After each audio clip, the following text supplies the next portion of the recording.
Hi guys, welcome back to my YouTube channel. I'm so happy and blessed that you decided to click on this week's video to talk about some questions that I've received over the week. Don't forget to like, comment, and subscribe, and turn on the post notifications so you can receive all of the videos that I will be posting. And like the Spanish like to say, mi casa es su casa, so sit down, relax, and enjoy this week's video.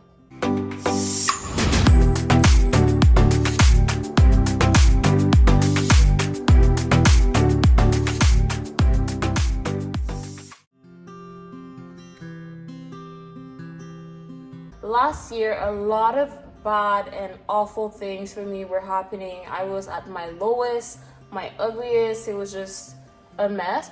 And thank God for my friend that was placed in my life that would pray with me every week. She would pray with me and encourage me. She never thought that I was crazy, or she never thought that I was less than.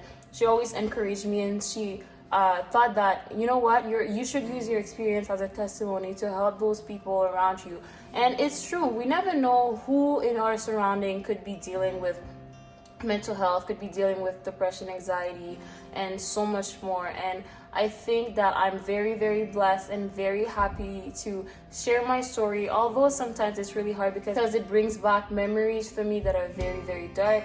But I think that if I can push through that fear and help me, just even if it's just someone out there listening to this channel, to help them know that God, first of all, loves them and they're not alone, they're not crazy because they're going through all of this, it makes my day and it makes me so happy. So somebody asked, how do I deal with depression? And honestly, I think now, like I said, I know myself better, so I know my limits and I know when things are just not going well for me. And with depression, I got really good at recognizing the triggers, but also the signs. So when I see that, okay, I can't clean anymore, I can't do the basic things that I used to love, I can't go outside, walk, or I can't speak, or I feel like very, very sad, I'm very emotional. Just talking about this right now brings me back memory. But whenever I feel those things coming up for me, I get to say like, okay, I need a break and I need to calm down, I need to write. So for me, writing is very, very important. So I get to write out my emotions.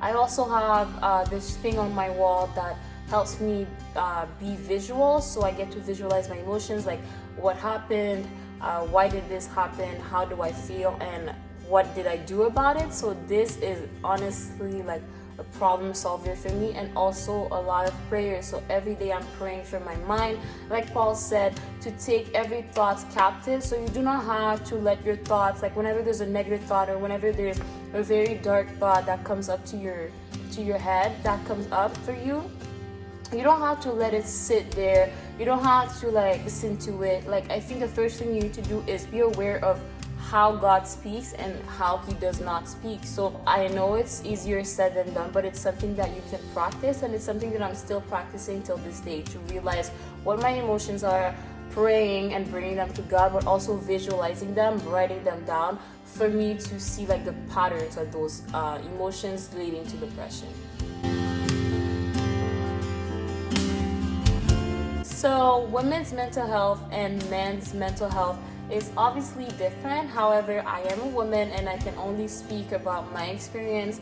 So I know that for myself, I was very, very emotional, very connected to my emotions, whether it be sadness or numbness or feeling like the world would end for me, or just like those emotions that would come up. And also I was really connected to my physical symptoms. And whenever I would feel like, let's say, afraid, an emotion like, oh my gosh, I'm scared, like my throat would start hurting, or my chest would start pounding. So I know that for me, my emotions were very much connected to my physical symptoms. And as a woman also, I do think that women, although it is hard, some women are more able to share their experiences, whereas men, I don't know what it is, but I know that they're not really the ones to share when they're dealing with their mental health, which is pretty sad. I think we should all create a safe space for our brothers and sisters to be able to speak up when they're feeling down, or when there's something going on in their lives. So yeah.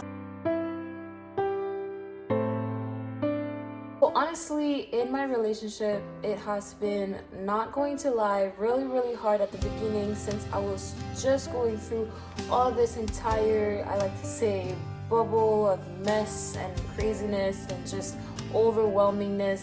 And my boyfriend has been so patient with me, helped me out when I was at my lowest. Honestly, like, I can't imagine somebody else helping me the way that he did. He would stay with me. He never thought that I was crazy or anything.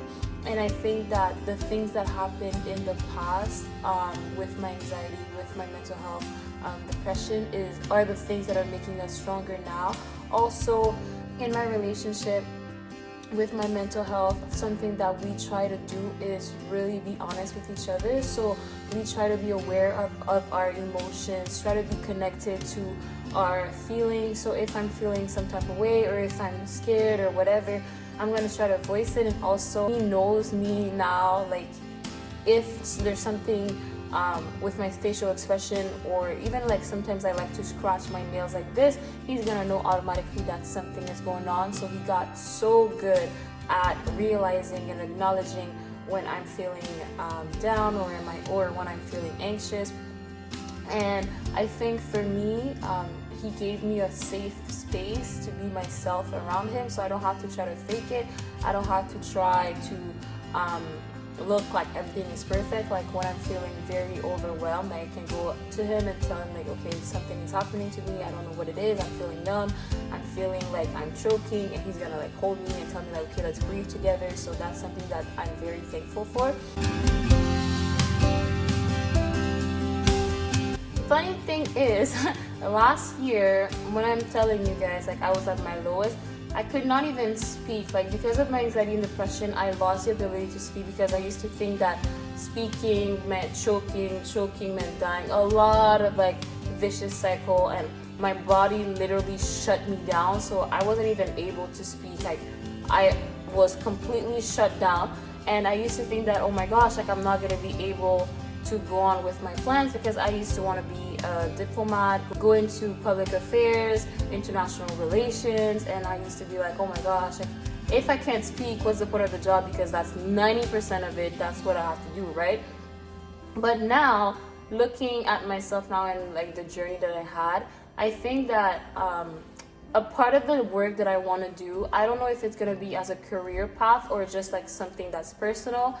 I think that I really, really do want to shed some light into Christianity and those dealing with mental health, because I think it's not something that people usually talk about in churches, amongst their group of friends, or just on a regular basis. So I hope you guys enjoyed this week's video. It was a pleasure for me to answer some of the questions that you asked.